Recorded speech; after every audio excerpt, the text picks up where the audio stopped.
Salam uşaqlar. Bugün sizlərə riyaziyyatın 4-cü sinifdən 2-ci hissədən 32-ci səhifədə olan məsələləri hansı üsulla həll etmək qaydalarını öyrənəcəyik.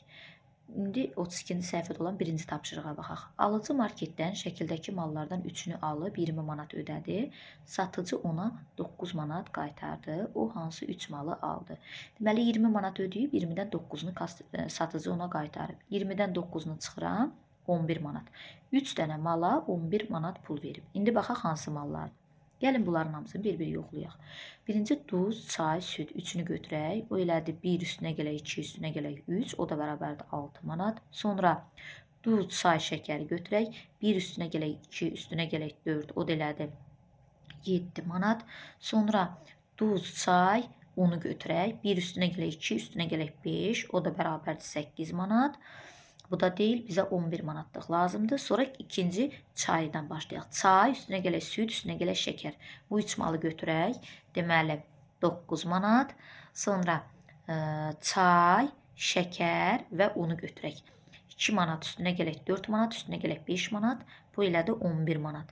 Deməli hansı 3 malı alıbmış? Çay, şəkər və unu alıbmış. Cavabımız elədir çay, şəkər, un.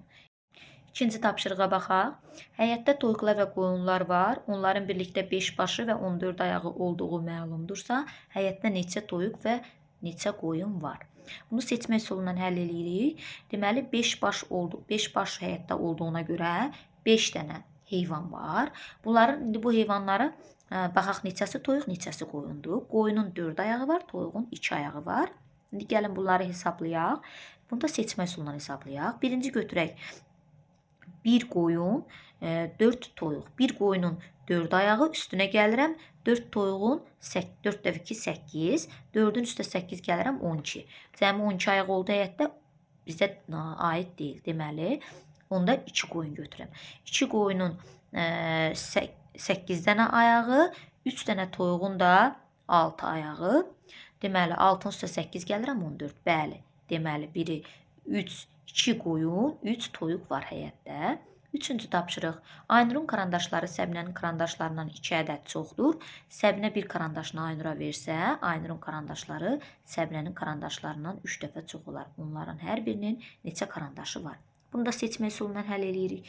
Birinci götürək Aynurun Səbinənin 2 ədəd karandaşı. Səbinənin 2 ədəd karandaşı olanda Aynurun 4 ədəd karandaşı olur. Və Səbinə deyir, birini verdi Aynura. 2-dən birini verdi, 1 qaldı. Deməli, Səbinənin 1 qaldı.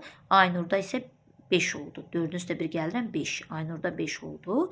Və bu Səbinənin karandaşından, Aynurun karandaşı Səbinənin karandaşından 3 deyil, 5 dəfə çox oldu. Deməli, bu seçmə üsulumuz doğru deyil. Keçirik Səbinəyə 3 karandaş götürək. Səbinənin 3 karandaşı, Aynurun isə 2 ədəd bundan çox, deməli 5 karandaşı var. Sonra Səbinə birini Aynura verdi. Deməli, Səbinənin 2 karandaşı qaldı. Aynurun isə 5-in üstə 1 gəlirəm 6 karandaşı oldu. Bəli, Səbinənin karandaşlarından 3 dəfə, Aynurun karandaşı 3 dəfə çox oldu. 6-yı 2-yə bölsəm 3 düşər. Onların hər birinin neçə karandaşı var? Biz tapdıq. Deməli, Səbinənin 3 karandaşı var imiş, Aynurun isə 5 karandaşı. İndi tam hissə modeli ilə məsələ həlli. Ümumi qiymət tam kimi qəbul edilir və onun hissələri tapılır. Nümunəyə baxaq. Samir və Lalənin cəmi 28 manat pulu var. Lalənin pulu Samirinkindən 4 manat çoxdur. Hər uşağın nə qədər pulu var? Deməli, ikisinin bir yerdə 28 manat pulu var. Lalənin pulu Samirinkindən 4 manat çoxdur. 28-dən ümumi 4-ü çıxıram. Qaldı 24 manat. 24 manatı 2 uşaq arasında bölürəm. Qaldı hərəsinə düşdü 12 manat. Deməli, Lalənin pulu çox olduğuna görə 4 manatı 12 manatın üstə Lalənin pulunun üstünə gələcəm. Lalənin oldu 12 üstünə gələk 4, 16 manatı. Samirin isə 12 manatı oldu. Burada da həlli yollarında kitabımızda verib. Sonra məsələləri göstərilən üsulla həll edin. Birinci, 4A sinifində 25 şagird oxuyur. Bu sinifdəki qızların sayı oğlanların sayından 3 nəfər çoxdur. Sinifdə neçə oğlan və neçə qız oxuyur? Deməli, 25 şagird oxuyur cəmi. Bu sinifdə qızların sayı oğlanların sayından 3 nəfər çoxdur. Deməli, 25-dən 3-ü çıxıram. Deməli 25-dən 3-ü çıxıram, neçə qaldı? 22. 22-ni bölürəm 2 yerə. Çünki qızların və oğlanların sayına 2 yerə bölürəm, 11 qalır. Deməli 11. 11. Qızların sayı çox olduğuna görə 11-in üstə 3 gəlirəm. 3 nəfəri qızların üstə gəlirəm. 11-in üstə 3 gəlirəm, 14. Deməli qızlar 14, oğlanlar isə 11 nəfər. 11 nəfər oxuyur bu sinifdə. İkinci tapşırıq. Aynurun anası cəmi 18 ədəd kişmişli və şokoladlı keks bişirdi. Kişmişli kekslərin sayı şokoladlı kekslərin sayından 2 dəfə çox oldu. Ana hər keksdən neçə ədəd bişirdi? Deməli, cəmi 18 ədəddir, amma biri şokoladlı kekslərin sayından 2 dəfə çox kişmişli kekslərin sayıdır. Deməli, birini götürürəm 2x, birini də götürürəm x. Cəmi 2x üstünə gələ x bərabərdir 18, ilədə 3x bərabərdir 18. Vuruq-vuruq hasil məsələsindən həll etsək, məchul vuruğu tapmaq üçün hasili məlum vuruğa bölürük. Yəni, x bərabərdir 18-i bölürəm 3-ə, x bərabərdir 6. Deməli, şokoladlı kekslər 6 dənə idi. Kişmişli kekslər 2 dəfə çox olduğuna görə 12 ədəd kişmişli keks bişirib. Sonra 3-cü tapşırığa baxırıq. 2 mağazaya 120 kiloqram tərəvəz gətirildi. Birinci mağazaya gətirilən tərəvəz ikinci mağazaya gətirilən tərəvəzdən 3 dəfə çoxdur. Birinciyə gətirilən 3 dəfə çoxdur. Birincini götürürəm 3x. İkinci mağazaya gələn tərəvəzi x götürürəm. 3x bir də x. Bu ikisinin cəmi 120 kiloqram. 3x üstünə gələ x bərabərdir 120 kiloqram. 4x bərabərdir 120 kiloqram. X da buradan x-i tapsaq, məchul vuruğu tapsaq, x da bərabərdir 120-ni bölərəm 4-ə. X da bərabərdir 30. Deməli, ikinci mağazaya ancaq x, yəni 30 kiloqram gətirilib. Birinci mağazaya isə 90 kiloqram tərəvəz gətirilib. Sonra oxşar, daha sadə məsələ həll etməklə. İndi verilən tapşırıqları. Təqdim olunan məsələyə oxşar, daha sadə məsələ həll edilir. Sonra isə bu üsuldan istifadə etməklə ilkin məsələ həll olunur. Nümunə verib. Səbinə 3 böyük hədiyyə qutusu aldı. Hər böyük qutuda 2 orta ölçülü, hər orta ölçülü qutuda isə 2 kiçik qutu var. Səbinə cəmi neçə qutu aldı? Burada bizə göstəriş verib, göstərişə də baxıb həll edə bilərik, amma belə də həll edə bilərik. 3 böyük qutu, hədiyyə qutusu var. Hər qutuda 2 orta ölçülü. Deməli, 3-ü vururam 2-yə. 6 orta ölçülü qutu var.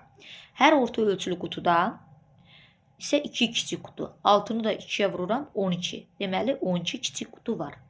Səbinə cəmi neçə qutu aldı? Baxırıq. Böyük 3 dənə. Üstünə gəlirəm. Orta ölçülü neçə tapdıq? 6 dənə. Üstünə gəlirəm.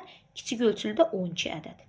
Deməli, cəmi 3-ün üstə 6, 9. 9-un üstə də 12, 21. Cəmi 21 qutu alıb. Cavab səbinə cəmi 21 qutu alıb. Məsələləri göstərilən üsulla həll edin. Birinci, dülgərə bir taxta parçasını mişarla 2 hissəyə bölmək üçün 3 dəqiqə vaxt lazım gəlir. O belə taxta parçasını 7 hissəyə bölməyə neçə dəqiqə vaxt sərf edər? Bunu necə hesablayırıq? Deməli, həmişə neçə hissəyə, 7 hissəyə bölmək lazım gələrsə, deməli bunu 6 dəfə kəsmək lazımdır. 6 dəfə kəsmək, birinə də kəsmə sərf olunan vaxt 3 dəqiqədir.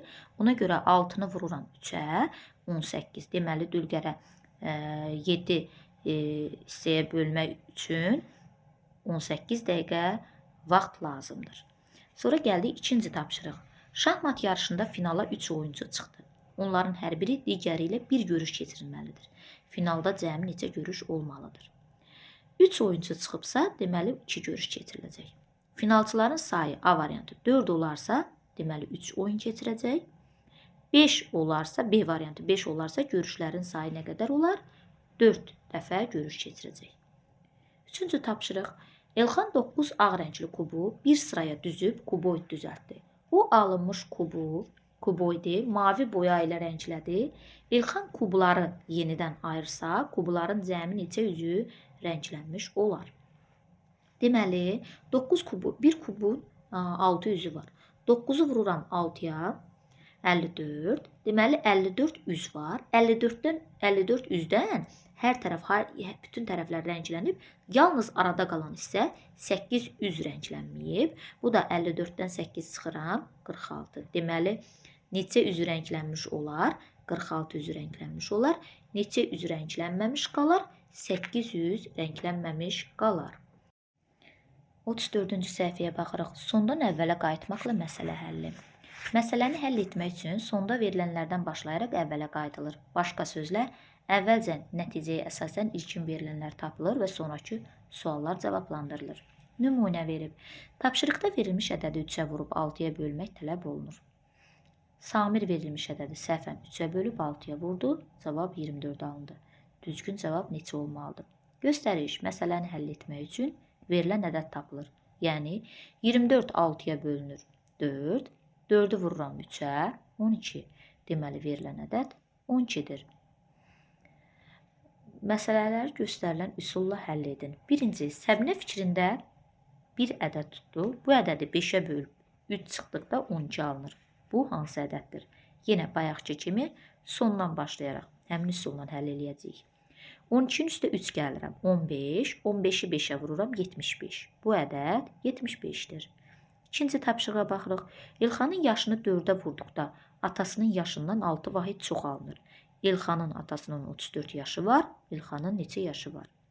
İlxanın atasının 34 yaşı var. 34-ün üstünə gəlirəm. 6 elədi 40. 40-ı 4-ə bölürəm elədi 10. Deməli İlxanın 10 yaşı var.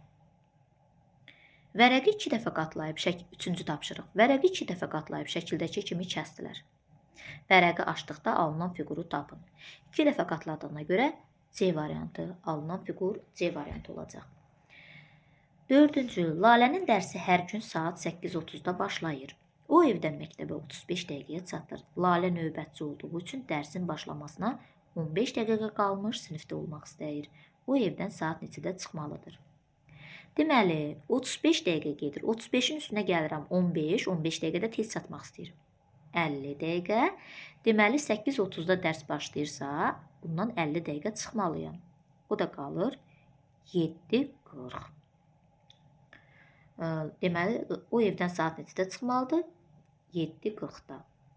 5-ci tapşırıq. Aynurun stikeri Anarınkindən 2 dəfə çoxdur. Anarın stikeri Səbinənkindən 4 ədəd çoxdur. Səbinənin 22 stiker varsa, uşaqların birlikdə neçə stikeri olar? Səbinənin 22-dirsə, Anar bundan 4 ədəd çox. 22-nin üstə 4 gəlirəm, Anarın 26.